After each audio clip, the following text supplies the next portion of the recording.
بسم الله الرحمن الرحیم. الحمد لله رب العالمین و الصلاة و السلام علی سید الانبیاء والمرسلین محمد و علی آله و صحبه اجمعین. اما بعد، بینندگان بسیار عزیز و گرامی، السلام علیکم و رحمت الله و برکاته. در خدمت شما بینندگان عزیز و گرامی هستم با برنامه کیمیای سعادت. در جلسه گذشته صحبت کردیم که اونطوری که امام غزالی رحمه الله گفته، انسان نیروی خشم و غضب و شهوت داره و استعداد و توانایی کسب علم و دانش رو هم داره و عقل رو هم خداوند بهش عنایت کرده و انسان باید نیروهای خودش رو به وسیله عقل و به وسیله علم و دانش کنترل بکنه. امروز در مورد نقش دانش در سعادت بشر و اهمیت دانش در سعادت بشری صحبت خواهیم کرد. علم و دانش می تواند انسان رو در کنار البته عقل و وحی که بعدها در جلسات بعدی در موردشون صحبت خواهیم کرد، می تواند انسان رو به سعادت برساند. یا به عبارت دیگر، یکی از پایه‌های به سعادت رسیدن علم و دانشی است که باعث آرامش خاطر انسان بشود، نه اون علم و دانشی که باعث اضطراب و پریشانی و نگرانی انسان بشود. این است که در اسلام، در دین مبین اسلام، علم و دانش جایگاه خاصی داره، جایگاه بالایی داره، مورد تأکید اسلام قرار گرفته. حتی نخستین آیاتی که بر پیامبر اکرم صلی الله علیه و سلم نازل شدند و پیامبر خدا صلی الله علیه و سلم با اون آیات مبعوث شد، اقرا هست. صحبت از خواندن هست که الله متعال به پیامبر اکرم صلی الله علیه و سلم می‌فرماید اقرا، بخوان.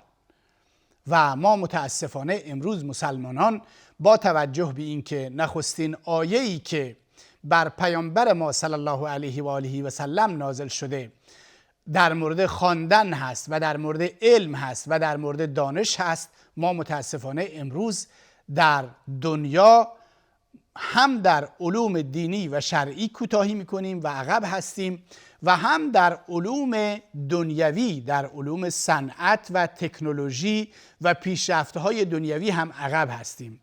و خب این یکی از دلایل مشکلاتی است که ما در دنیا باش دست و پنجه نرم میکنیم. این هست که قرآن کریم گواهی صاحبان علم و دانش رو در کنار گواهی الله متعال ذکر کرده. اونجایی که میفرماید شهد الله انه لا اله الا هو والملائکه و اولو العلم قائما بالقسط. الله متعال گواهی میدهد که هیچ معبود به حقی به جز الله متعال نیست. گواهی الله متعال. بعد چه کسی؟ والملائکه، و فرشتگان گواهی میدهند. بعد چه کسی؟ و اولو العلم قائما بالقسط، صاحبان علم، صاحبان دانش. در این آیه همینطوری که مشاهده و ملاحظه میکنیم، الله متعال گواهی علما و اندیشمندان و دانشمندان رو در کنار گواهی خودش و گواهی فرشتگان آورده و این دلیل بر این هست که علم و دانش جایگاه بالایی دارد و ما باید برای رسیدن به سعادت از علم و دانش استفاده بکنیم. یا در آیه دیگر الله متعال می‌فرماید یرفع الله الذین آمنوا منکم والذین اوتوا العلم درجات. خداوند کسانی را از شما که ایمان آوردن و کسانی از شما رو که علم بهشون نصیب شده درجات بالایی زیادی نسبت به دیگران بالاتر قرار داده. پس علم میتواند اگر ازش درست و صحیح استفاده بشود انسان رو به سعادت برساند، انسان رو به درجات بالا برساند، اونطوری که الله متعال در این آیه میفرماید. علامه ابن عباس رضی الله تعالی عنهما حبر امت و دانشمند امت میفرماید که علما در روز قیامت درجاتی 700 برابر درجات سایر مؤمنین و مسلمانان عادی دارند و این جایگاه علم رو نشان میدهد. اصولاً کسانی که علم دارند، کسانی که دانش دارند، کسانی که شناخت دارند با افراد عادی برابر نیستند. من به صورت کلی میگم، وگرنه در میان کسانی که علم و دانش دارند هم کسانی هستند که آدم‌های ناجوری هستند، از علمشون سوء استفاده میکنند، در جهت بد استفاده میکنند. اما کلیت موضوع این هست که کسانی که علم و دانش دارند کمتر مرتکب خلاف میشن، کمتر جنایت میکنند، کمتر خیانت میکنند. البته علم و دانش عرض کردم هم علم و دانش شرعی و دینی و وحی و هم علم و دانش دنیوی، اما اون چی که انسان رو میتونه کنترل بکنه علم و دانش دینی است، تقوای الهی است. این هست که قرآن کریم میفرماید قل هل یستوی الذین یعلمون والذین لا یعلمون، آیا کسانی که میدانند با کسانی که نمیدانند برابر هستند؟ دو فرد رو در نظر بگیرید که زندگی میکنند، یکی علم داره، علم به شریعت، علم اخلاق، علم دین، علوم دنیوی و اینها رو مزین کرده با اخلاق، و یک کسی رو ببینید که علم و دانشی ندارد، چه بسا اخلاق خوبی داشته باشد، چه بسا آدم خوبی هم باشد، اما ایشون هرگز با اون کسی که علم و دانش دارد برابر نیستند. و این قرآن کریم میفرماید که کسانی که علم و دانش دارند با کسانی که علم و دانش ندارند برابر نیستند. انما یخشی الله من عباده العلماء، اون کسانی که عالم هستند، علم دارند، خشیت الهی دارند، از الله متعال میترسند، قوانین رو اجرا میکنند، راه سعادت رو در پیش میگیرند، از راه هلاکت و نابودی دوری میکنند. این هست که این جایگاه علم هست که انسان میتواند زندگی خودش رو با علم و دانش صحیح و درست مهار بکنه و خودش رو به سعادت برساند. قرآن کریم میفرماید قل کفی بالله شهیدا بینی و بینکم و من عنده علم الکتاب. وقتی مشرکین ایمان نمی آوردند، وقتی کفار ایمان نمی آوردند، پیامبر اکرم صلی الله علیه و سلم خداوند آیه نازل کرد که توی پیامبر به اونها بگو همین کافی است که الله متعال بین ما گواه باشد.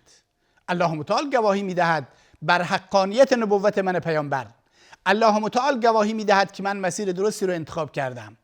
دیگه چه کسی؟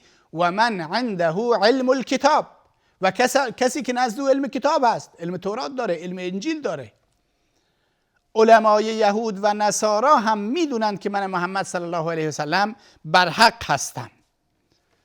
این هست که علم ارزش داره. یا در اون جریان آوردن تخت بلقیس قال الذی عنده علم من الکتاب انا آتیک به، اون کسی که علم کتاب داشت، دانشی از دانشی برخوردار بود، گفت من این تخت بلقیس رو خیلی سریع و با قدرت نزد توی سلیمان علیه السلام میارم، و این کار رو انجام داد. در نتیجه علم و دانش جایگاه بسیار بالایی دارد. آیاتی که درباره علم و دانش صحبت میکنند و ما را میگویند که علم و دانش جایگاه دارد زیاد هست. قرآن کریم میفرماید و تلک الامثال نضربها للناس و ما یعقلها الا العالمون. این آیات رو، این امثال رو ما برای مردم بیان میکنیم. و ما یعقلها الا العالمون، اما این مثال ها رو فقط افراد عالم، فقط افراد دانشمند میفهمند. خب وقتی کلام الهی، پیام الهی، سنت پیامبر اکرم صلی الله علیه و سلم، زندگی روزمره ما، فهم اینها نیاز به علم و دانش دارد، خب طبیعی است که وقتی انسان علم و دانش کسب بکند و نه تنها این که علم و دانش کسب بکند بلکه بر مقتضای علم و دانش خودش عمل بکند قطعا به سعادت میرسد. اما اگر علم و دانش کسب نکند و یا اینکه علم و دانش کسب بکند ولی بر مقتضای علم و دانش خودش عمل نکند، این فرد قطعا راه سعادت رو در پیش نخواهد برد و به هلاکت و نابودی میرسد. قرآن کریم در آیه دیگری میفرماید ولو ردوه الی الرسول و الی اولی الامر منهم لعلمه الذین یستنبطونه منهم.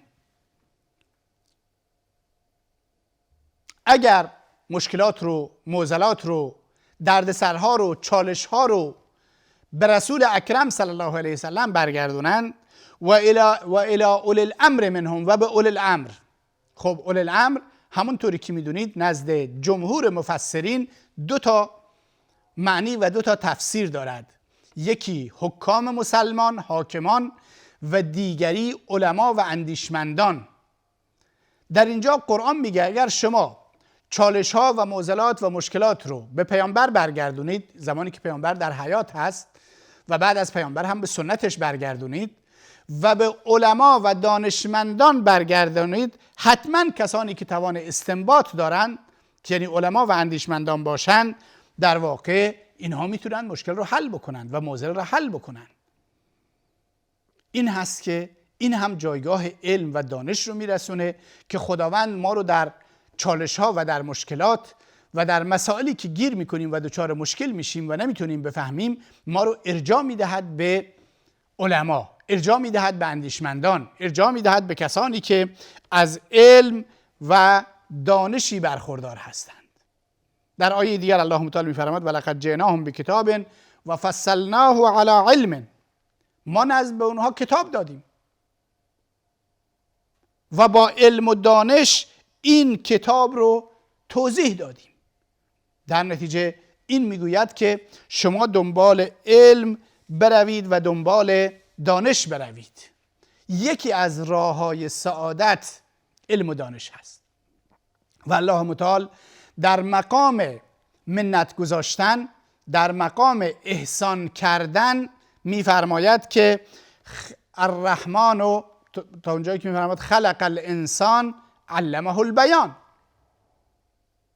الله متعال ذات رحمان، ذات پروردگار، اون کسی است که خلق الانسان، انسان رو آفرید، علمه البیان، به انسان بیان آموخت. در مقام منت میگوید پس علم و دانش رو باید به دنبالش رفت و کسبش کرد و یکی از راه‌های سعادت بشر هست، یکی از راه‌های خوشبختی بشر هست. انسان برای مهار کردن زندگیش در چارچوب‌های مشخصی نیاز به علم داره، نیاز به دانش داره، نیاز به شناخت دارد. اگر شناخت نداشته باشد چگونه میتواند زندگیش را کنترل بکند، بحران‌ها و چالش‌ها روبرو بشه و با سعادت از اونها بیرون بشه؟ اگر این علم و دانش وجود نداشته باشد چه بسا در این مسیر به هلاکت و نابودی برسد. به این خاطر پیامبر اکرم صلی الله علیه و سلم در اون حدیث دیگر، در حدیث فرمودند، در روایت صحیح فرمودند من یرد الله به خیرا یفقهه فی الدین. حدیث در بخاری مسلم هست. کسی که خداوند نسبت بهش اراده خیر داشته باشد بهش فقه دین، دانش دین عنایت می کند. و در روایت طبرانی و بعضی از سنن دیگر اومده که و یلهمه رشده، نه تنها این که او را کسی که خدا بهش اراده خیر داشته باشه فقه دین میده، بلکه راه رشد رو بهش الهام میکنه، نشون میده، راه سعادت رو بهش نشون میده. یک انسان مسلمان باید تلاش بکند تا در سایه علم، در سایه دانش، با کسب علم و دانش راه سعادت، راه رشد، راه آگاهی و شناخت رو در پیش بگیرد، راه درست رو در پیش بگیرد، ولی در کنارش از الله متعال بخواهد، دعا بکند، بگوید بارالها از من همین تلاش ناچیزی است که من دارم انجام میدم، تو راه سعادت رو، تو راه رشد رو به من الهام کن، به من نشون بده. و این بارها ما در این درس‌ها و همه برنامه‌ها تکرار می‌کنیم که انسان نباید، درسته که کسب علم و کسب دانش یکی از راه‌های رسیدن به سعادت هست، اما انسان مبادا مغرور بشه. وقتی علم پیدا کرد، وقتی دانش پیدا کرد، مغرور بشه بگه بله من دیگه الان به سعادت میرسم. نه، بلکه این علم و دانشی رو هم که به دست میارد نعمتی از نعمتهای الهی بداند، لطفی از الطاف پروردگار بداند و شاکر و سپاسگزار پروردگار باشد و در عین حال از الله متعال بخواهد که این علم و دانش رو برایش مفید قرار بدهد. این هست که نبی اکرم صلی الله علیه وسلم همیشه از الله متعال میپرسید، مسئلت مینمود و میفرمود که اللهم انی اسألک علما نافعا، بار الها من از تو علم مفید میخواهم. چه بسا انسان علم داشته باشد اما علم برایش مفید نباشد، علم نتونه اون تنها به سعادت برسونه و چه بسا مانند اون بلعم باعورا که بهش علم داده شد راه شیطان رو در پیش گرفت و خدا میگه هلاک شد و خدا میگه نابود شد. پس علم و دانش یکی از راه‌های رسیدن به سعادت هست، به شرط اینکه ازش درست استفاده بشه. پیامبر خدا صلی الله علیه و سلم در حدیث فرمودند که العلماء ورثة الانبیاء، علما وارثان انبیا هستند.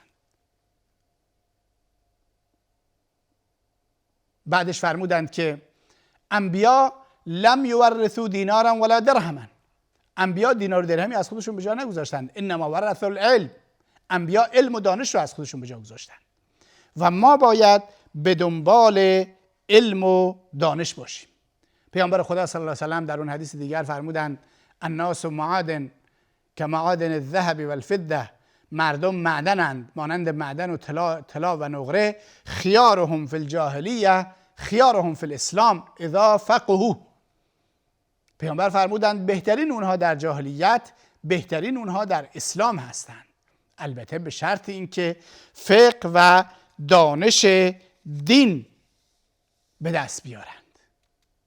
و در اون حدیث دیگر پیامبر اکرم صلی الله علیه و آله و سلم خطاب به صحابه فرمودند که فضل عالم بر عابد یا فضل عالم بر یک انسان عادی که فضلی علی ادناکم، مانند فضیلت من بر کسی است که در پایین ترین حدی از شما قرار گرفته. یا در حدیث دیگر فرمودند فضل العالم که فضل القمر علی العابد که فضل القمر علی سائر الکواکب، فضیلت یک عالم نسبت به عابد مانند فضیلت ماه بر سایر ستارگان و سیارگان هست. پس علم و دانش یکی از راه‌هایی است که انسان رو به سعادت میرسونه، به شرط اینکه انسان به مقتضای علم و دانشش عمل بکنه. به این خاطر در قرآن کریم مورد تأکید بسیار فراوان قرار گرفته. از اینی که ما رو همراهی کردید از شما تشکر میکنم. تا جلسه دیگر و وقت دیگر، خدا یار و نگهدارتون.